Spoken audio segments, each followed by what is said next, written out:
The older officer looked kind, almost fatherly. He set the coffee cup down in front of me and sat down with a good-hearted smile.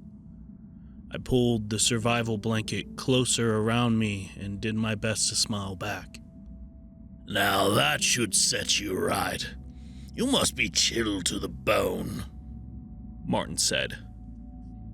Truth is, you're lucky to be alive. I know, I said, my voice quiet, before adding, thank you.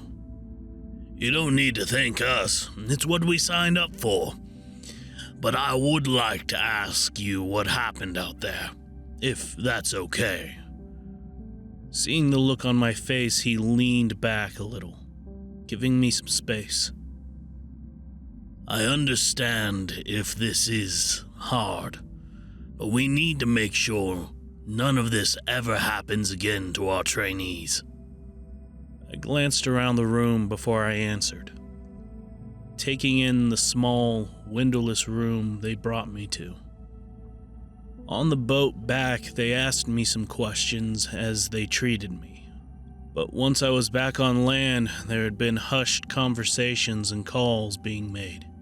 Mentions that I was new to the team, still a trainee. The officer in front of me, Martin, had led me here once I was able to walk. And this is where I'd been since. There are dangers out at sea, Oliver. You know this. We just want to make sure that you're okay. Body, mind, and soul.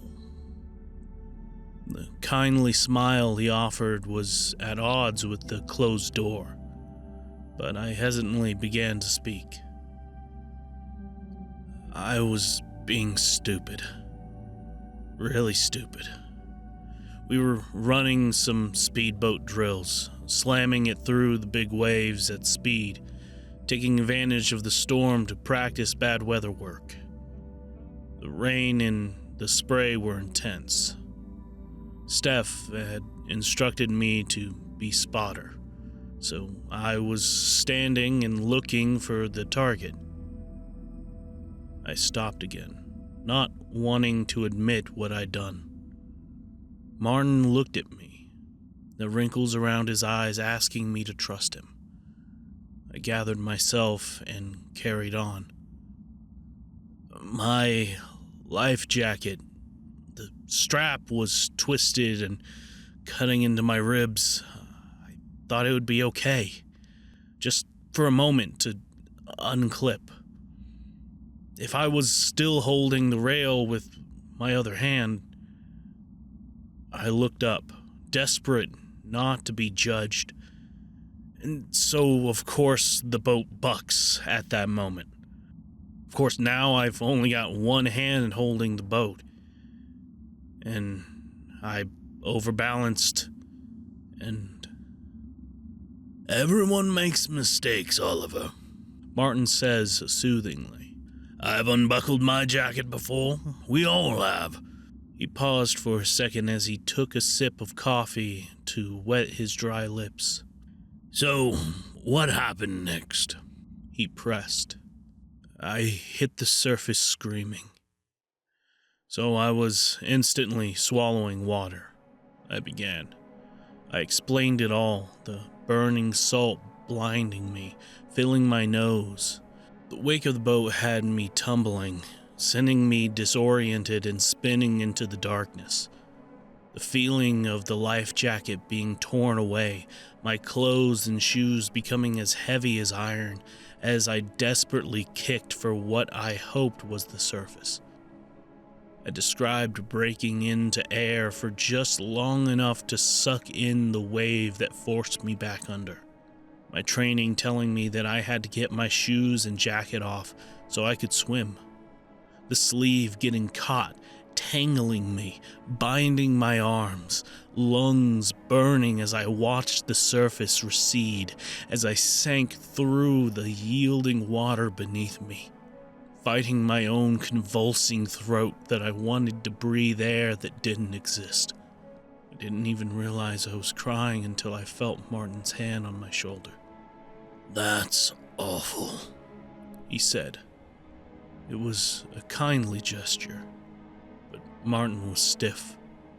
There was an intensity in his eyes that he was attempting to mask with his fatherly demeanor. You sound like you were in a lot of trouble. How did you get back to the surface? My mind flashed back, forcing me to relive the experience. The ocean had become dark so quickly, the dim light of the gray sky snuffed out by the heavy water that parted effortlessly beneath me. I wrenched against the fabric of my shirt, kicking uselessly with my booted feet. Bitten my tongue and tasted blood mixed with salt. All so futile. I'd gone to scream, one final defiance against the inevitability of death, when the world shifted around me. Something moved, something big, a presence so colossal that it had seemed like the darkness itself had taken form. I was sinking, a struggling, dying speck that fell unnoticed into the void. And then all at once the void turned, and it was like the ocean itself beheld me. Martin's eyes were piercing, as if he could read my thoughts through my silent memories. I wanted to tell him everything, but something inside me recoiled. My dry throat tightened in the stuffy air, and I shifted against the chair. I had my flotation device, the emergency one. I managed to get my arms into it and pull. It kept me alive until the boat found me. I tried. The lie hung in the room for a second, feeling almost like a physical presence. Martin paused before smiling and sitting back down in his seat. Inscrutable, he grabbed a box of tissues and held them out to me. They didn't find a flotation device on you, he said as I dabbed at my face. Oh, I muttered. I think I dropped it before they got to me. They're bright, deliberately hard to miss. Martin fixed me with a stare, and suddenly the air in the room felt very heavy. I swallowed into a neck like sandpaper. Very hard to miss. Light on them and everything. And your story doesn't match what the rescuers saw when they got to you. I don't really remember. I tried. My tongue felt rough against the roof of my mouth. My coffee cup was empty. But Martin's friendly demeanor had vanished, and I didn't dare ask for more. They say they saw you kick slowly to the surface, coming from real deep down. That you stopped before you broke water, hovered beneath the surface for a moment or two. See, to me, that doesn't sound like someone who's drowning. That sounds like someone who's not in any trouble at all. Down there, at least. The silence following his words was broken only by the hum of an air conditioner. I pulled in a difficult breath, feeling my lungs working hard in the stale room. I opened my mouth to speak, but Martin cut me off. Seafarers tend to be a suspicious lot, Oliver. There are stories that go back beyond memories of strange things in the ocean. Monsters, creatures, krakens and sirens. You know all this. He moved forward in his chair, so close that our knees touched. I instinctively pulled back slightly and wrapped the blanket tighter around myself. I've seen and heard strange things out there myself. Things I can't explain and wouldn't like to dare try. I'm only going to ask you this once, Oliver. What happened down there? Down there. Presence beneath me had shifted again. Immense. There was the smallest movement from it, barely a twitch, and the rush of water it created was like the spinning of worlds. The entire abyss beneath me rolled to fix me with its gaze, an unfathomable presence that pulled me down like a mote being devoured. I looked back, not knowing if this was real or something that had come from my dying brain. As my thoughts faded, I sent out one desperate and final plea for my life, and as I did, I felt something squirm into my mind. A wet, ancient presence that writhed its way between my neurons and bound my soul in a freezing dark cocoon. And then my body had rebelled. The pain was too much, the acid in my blood driving my mouth to open against my will, the tearing, burning agony of salt water rushing into my lungs, and then I breathed it out. The pain had disappeared. The panic had faded. I had hung there in the darkness, still, silent. The heavy feeling of cold water rushing in and out of my body, the only sensation I was aware of. The heavy feeling settled into my mind, unpleasant though not unwelcome. The presence, the being around me, retreated back, leaving me alone, alive. Martin was still staring at me, a vein in his forehead pulsing.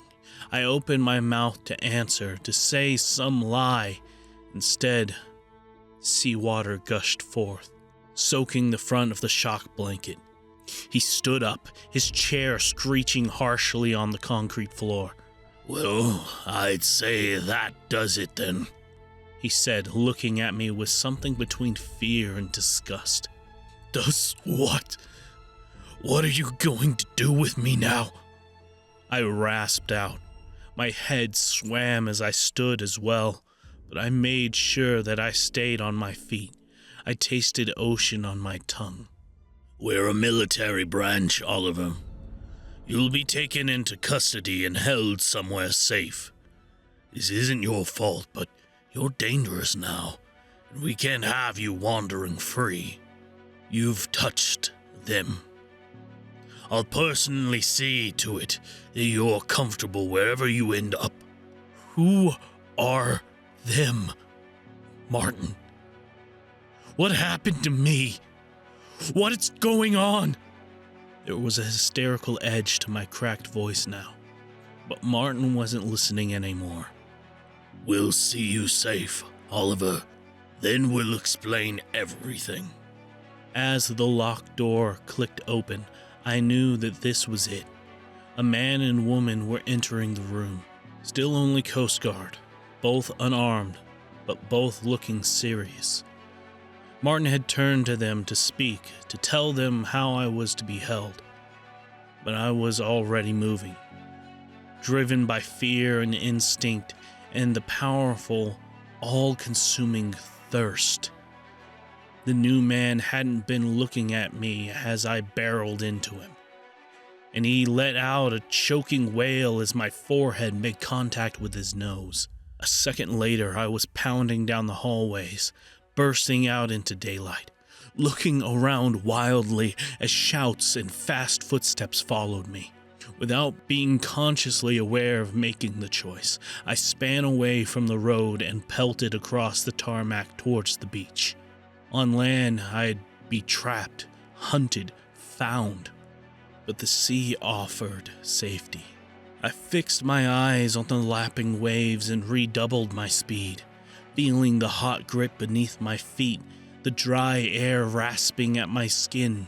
The water would hide me. I would slip into the darkness and be gone forever. The gunshot rang out as I dived into the surf. I swam wildly, recklessly, throwing water behind me with my arms and thrashing legs. A low roar of a boat engine came to me, but the water was getting mercifully deeper, the current stronger, and they couldn't catch me down here. Nothing could catch me down here. The icy water welcomed me back, accepting and shielding me as I fled. I've been down here for a few weeks now. The search operation went on for days, but they never stood a chance. Today, a tourist dropped their phone while paddleboarding, and I managed to scoop it up. Waterproof technology is wonderful nowadays. I'm writing this to let you all know that the Coastguard are hiding things from you. Come and discover them for yourselves. The sea is wide and welcoming, and there's room down here for all of us. There are things down here that love us, things that can help and guide us. Come and join me. The water is lovely.